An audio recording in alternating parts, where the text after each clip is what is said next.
You could argue that simplicity started in like 2010, 2011 when Russell O'Connor was first talking about MAST on the Bitcoin Talk forums. And MAST is the premise where you have a whole bunch of different scripts and you just reveal the one that you want to use. And this eventually made its way into Taproot like 10 years later, more than 10. The idea behind simplicity is arguably like, what if you took this MAST concept and you just designed a whole programming language where the whole language is this tree or actually a DAG of different kind of subprograms that you're clipping together. And the way you would turn it into a whole programming language is by saying, well, rather than just doing MAST, where if you got two programs and you're taking one or the other, this sort of, you can think of this as conditional composition.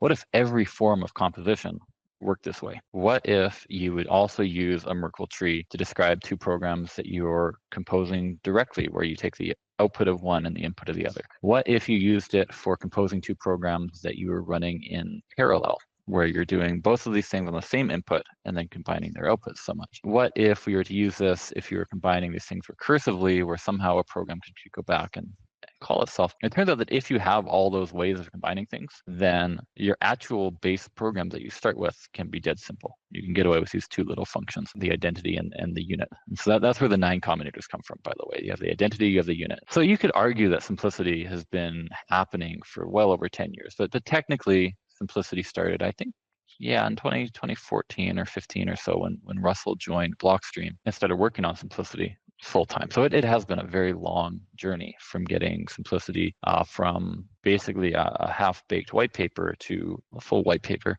a full tech report, multiple implementations, and a deployment on a production chain.